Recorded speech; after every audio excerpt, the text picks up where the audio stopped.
Surya Hansda encounter के मामले में जयराम कुमार महतो क्या कुछ बोले, चलिए आज देखते हैं। विधानसभा से जस्ट वे बाहर अभी निकले ही हुए थे कि चलिए जयराम कुमार महतो से मिल चुके और सामने पूछताछ करते हैं कि क्या कुछ बताते हैं सूर्या हासदा के इनकाउंटर के बारे में। क्या सीबीआई जांच हो सकती है या नहीं होगी, या फिर क्या कैसे लोग थे सूर्या हासदा, उनकी जीवन के बारे में ज़रूर जानकारी लेंगे। पहले चलिए बातें करते हैं टाइगर जयराम कुमार महतो से।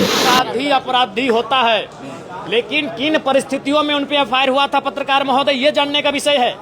अगर मैं पलट कर या राज्य की जनता पलट कर कहे कि आप एफआईआर तो गुरुजी पे भी हुआ था, इनका क्या मुंह बनेगा?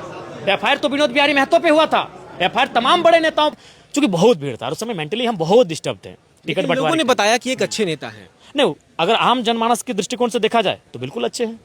उन बच्चों के लिए क्या होगा जो क्योंकि उन बच्चों को हमें लगता है कि जो सक्षम लोग हैं, सब्बल लोग हैं उस क्षेत्र के, उन्हें सहायता करनी चाहिए। मैं भी अपनी हैसियत, अपनी क्षमता के अनुसार जरूर सहायता करूंगा। आपने उनके पार्थिव शरीर को देखा था? नहीं देखा था। परिवार वालों ने क्या बताया? वालों ने उसमें जलने के निशान हमने खुद भी देखा। बहुत माने थे, निशान थे। वो स्पष्ट इंगित कर रहे हैं कि मैंने गोली मारने से पहले उनके साथ टॉर्चर हुआ है। एक आखिरी सवाल रहेगा, कुछ नाम तय रहे हैं संथाल परगना में, कहा जाता है संथाल के सीएम की उपाधि दी जाती है, उन नामों पर भी लेकर नाम दिया, इससे ज्यादा कोई फर्क नहीं पड़ा। वहाँ पे गए थे? बिल्कुल मैं गया था, वहाँ पे पाया? मैंने पाया है बॉडी जला हुआ था।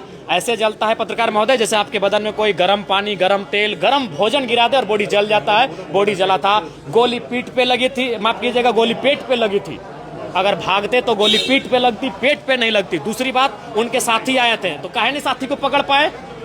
अगर 10 लोग आएंगे जयराम महतो को मारने ना, अगर नहीं मारे तो एक को तो दौड़ के पकड़ लेंगे, इतनी क्षमता है, इतना हम दौड़ने जानते हैं। तो पुलिस लोग हैं, आप दौड़ के आधा लोग नौकरी लिए हैं तो दौड़े काहे नहीं था? क्या उन्होंने किसी महिला के साथ अभद्र व्यवहार किया था?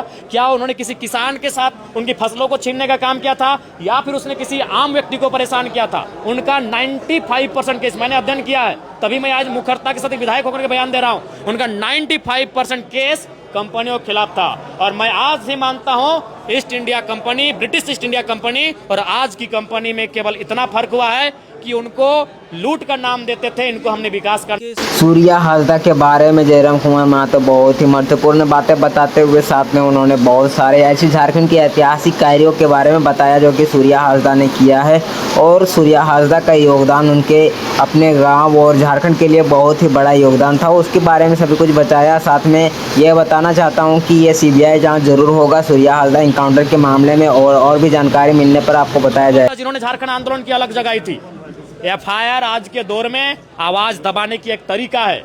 हमने भले ब्रिटिश इंडिया को छोड़ दिया है, लेकिन तरीके वही हैं। ये आईपीसी की धाराएं किनकी है? Indian Penal Code, Indian Police Act, ये किनकी है? ये अंग्रेजों की है।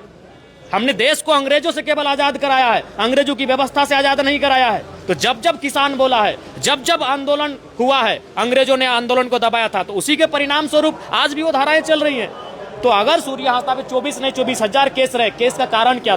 दो को पकड़ लेते, दबोच लेते। हम मानते हैं कि उनके साथी छुड़ाने आए थे। सीआईडी जांच कब हो रही है? नहीं, सीआईडी जांच से संतुष्ट नहीं है। सीआईडी राज्य सरकार के अधीन है, सीआईडी से संतुष्ट नहीं है, सीबीआई जांच। किसको बचाने का प्रयास है? कुछ लोग वहाँ के माफिया तंत्र को, चूंकि वो माफिया लोग झोली में पैसा भरते हैं।